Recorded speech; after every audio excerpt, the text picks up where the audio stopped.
And right now, he doesn't want to be held captive in this ring. And he doesn't want to be held captive by Joe Grubbs. Joe Grubbs out of Cleveland, Tennessee, in the red trunks trimmed in black. Benny Hurd, the beige and gold trunks with Benny. And Benny continues to shoot that right hand. He set it up that time with the jab. Textbook perfect. Yeah, he's setting his punches up very well.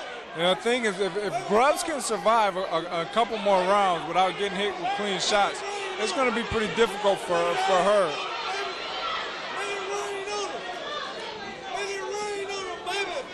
We're coming to you from center stage. This is Absolute Boxing. And this has been an absolute success. Yahya McClain, Chris Middendorf, matchmaker. Once again, what a right hand. And it broke down his equilibrium, and he's going to get a standing 8 count from Jim Cobb. A standing 8 count that time, and a perfect standing 8 count from Jim Cobb. And look at Benny. Benny is calm, cool, and collected.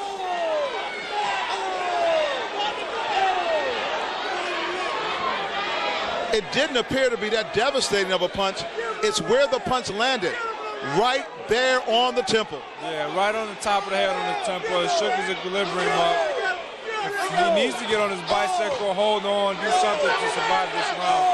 He only has a couple more seconds left. Now it's time for Benny to clean up. And this time he comes with the left hook. And it's only a matter of time. As you can see, the one man who walked back to his corner, and I'm talking about Grubbs. Grubbs is a tired man. Look at him right now. Grubbs does not appear to have it all. Even though his corner is working extremely hard on him, it's all about Benny. Benny has plenty. And now we go to the corner of Benny Hurd.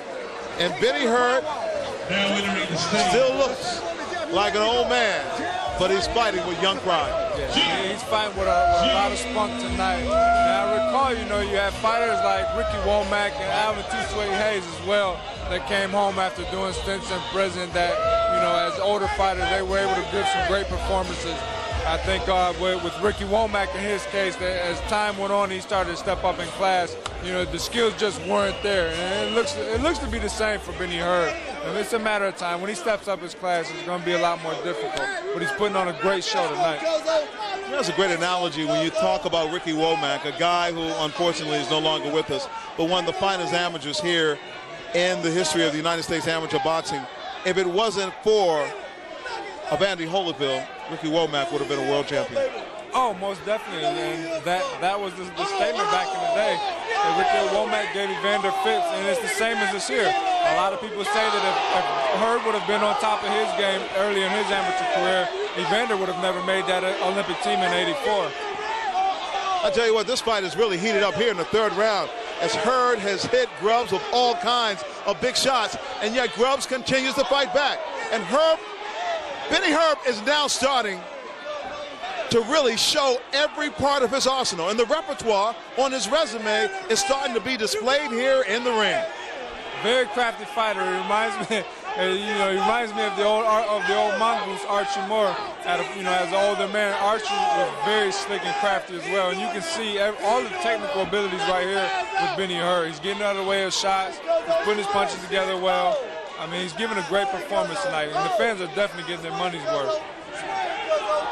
The counter right hands have been excellent. And this time, he gets Grubbs up against the ropes, and Grubbs went back. He doesn't have steady legs right now, and it's only a matter of time. One more big right hand, followed by left hook, and there's that right hand, another one. And this time, Grubbs continues to stand up. Grubbs is going to go down like a real warrior. He takes a left hook, another left hook by Benny Hurd. Grubbs does not have steady legs. He's retreating. He's moving back. And watch what happens here.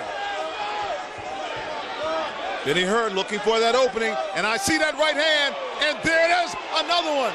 What is keeping Grubbs up?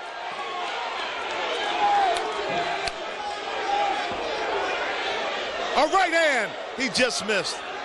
He wants to pull the trigger. He sees the opening. It's just a matter of time.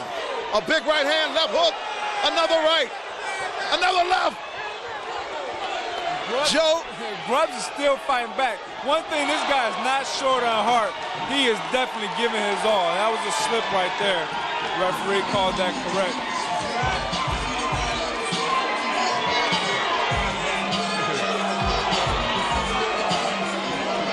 Referee Jim Cobb didn't realize the mouthpiece was missing from Grubbs. He calls back into time. Grubbs is still walking on wobbly legs. He's walking around like he's walking in puddles right now.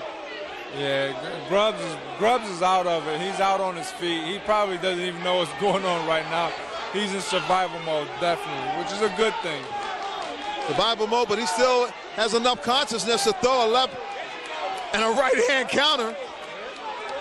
He's done. Hey, maybe I'm wrong in my assessment because he's putting his punches together. And like I say, this guy is big on heart. He is putting his punches together. He's trying. He's giving his all. Well, at the very first fight card here by Absoloot may have been a disappointment for the level of competition that they wanted.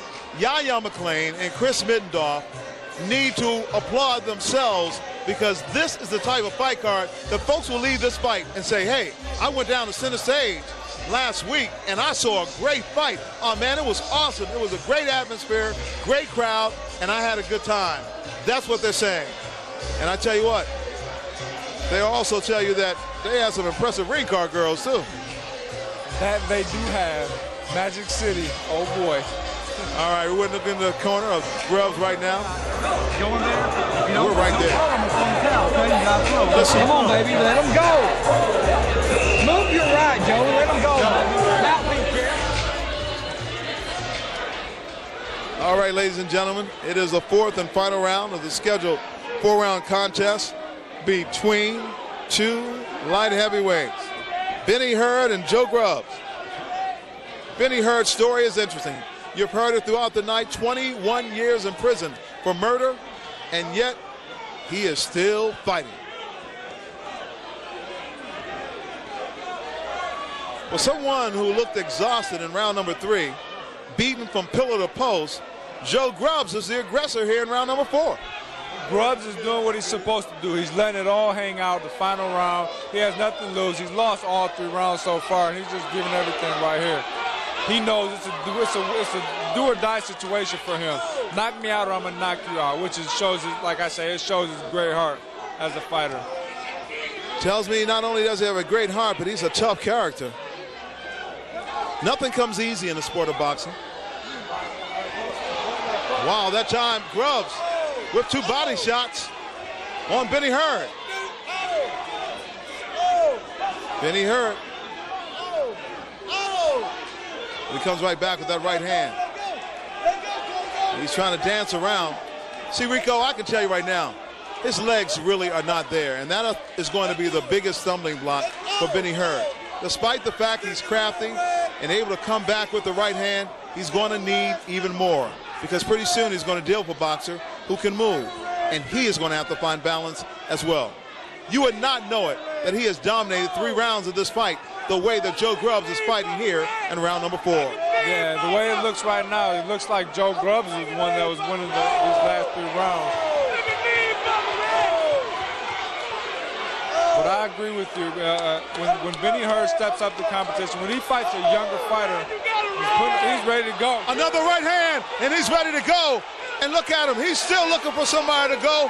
But I tell you what, you got to give credit where credit is due, and I'm talking about Joe Grubbs. Look at Benny Hurd. 2 big, vicious right hands. And what is keeping him up? This one is going to put him down. I think he's going down. He's going down. The mouthpiece is out. And he goes down. What a devastating barrage of punches.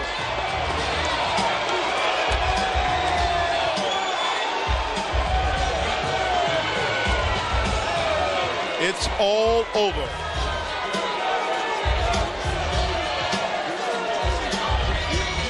It is all over. Let's take another look at the Absoloot bringing the heat replay of the 4th and final round knockout by Benny Hurd in his return as a professional. It happened here in round number 4. And he absolutely brought the heat.